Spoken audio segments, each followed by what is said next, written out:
તો મિત્રો અત્યારે ઉનાળો પૂરું થઈને ચોમાસું આવવાનું છે એટલે ડાંગરની વાવણી માટે અમે તેના ક્યારા તૈયાર કરી રહ્યા હતા.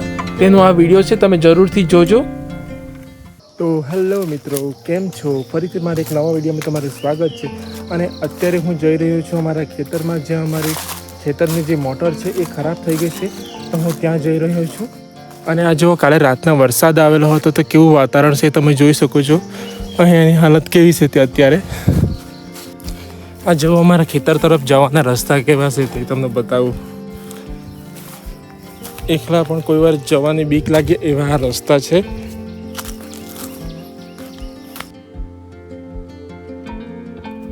પણ મિત્રો, હું ગયો તે પહેલાં તો એ લોકોએ મોટર બહાર કાઢી લીધી હતી અને તેને ખોલવાનું કામ પણ શરૂ કરી દીધું હતું.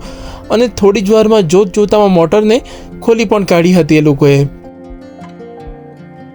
પછી આ મોટરને ઘરે લઈ જવાની હતી એટલે આ થેલીમાં ભરીને એને હું ઉંચકીને મોટરને ઘરે લઈ આવ્યો.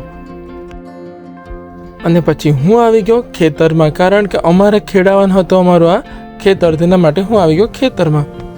આ ખેતર ખેડાવાનું હોવાથી ખેતરની અંદર જેટલા પણ બોરના કાંટા હતા તે ઉંચકીને બહાર ફેંકી દીધા, કારણ કે ચોમાસામાં ભાત રોપણી દરમિયાન આ કાંટા બેસી ન જાય તેના માટે બહાર ફેંકી દીધા.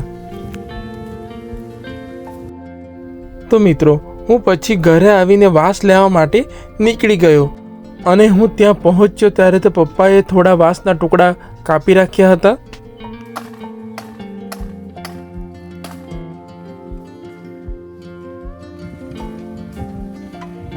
પછી જે વાંસના ટુકડા કાપ્યા હતા ને એ ટુકડાને લઈને હું ઘરે આવી ગયો. થોડી વાર પછી હું ખેતર તરફ એક આંટો મારવા ગયો તો જોયું તો ખેતર ખેડી નાખ્યું હતું ટ્રેક્ટરવાળા ભાઈએ. એટલે અમે પછી નીકળી ગયા મમ્મીને બંને જણા પાછા ખેતર તરફ. જે ભાગ ઉપર અમે ડાંગરની વાવણી કરવાના હતા તે ભાગ ઉપર ટ્રેક્ટર દ્વારા અમે 2-3 વાર પાછી લોટરી મરાવી, જેના કારણે અમને ક્યારા કરવામાં ખૂબ જ સહેલાઈ થઈ. તે માટે અમે લોટરી પાછી મરાવી.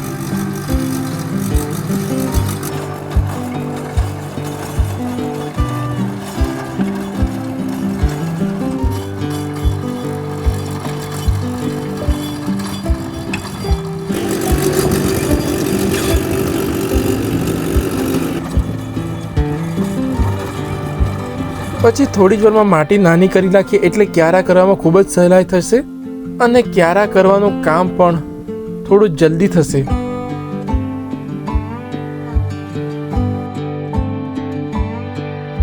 આજે તડકો પણ બહુ લાગતો હતો, જેના કારણે થાક પણ બહુ જલ્દી લાગી ગઈ મને. તેના કારણે હું થોડી વાર બેસી ગયો. થોડી વાર આરામ કરી લીધો અને પાછો હું કામ કરવા માટે ગયો અને ત્યાં થોડી વારમાં જ પાવડો તૂટી ગયો.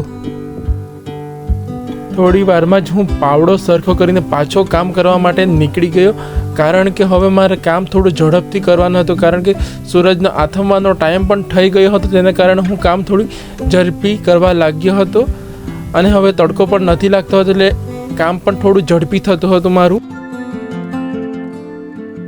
પછી અચાનક જ વાતાવરણમાં એવું પરિવર્તન આવ્યું કે જાણે કે વરસાદ અત્યારે જ આવવાનો હોય એવું વાતાવરણ થઈ ગયું હતું, પણ વરસાદ આવ્યો નથી. પછી જે ક્યારા કર્યા હતા એમાં જે કચરો હતો એ ઉંચકીને અમે બહાર ફેંકવાનો શરૂ કરી દીધો. તો ફાઇનલી અમે ભાતની વાવણી કરવા માટેના ક્યારા તૈયાર કરી દીધા છે. એ તમે જોઈ શકો છો કેટલા મસ્ત લાગી રહ્યા છે બધું તૈયાર કર્યા પછી.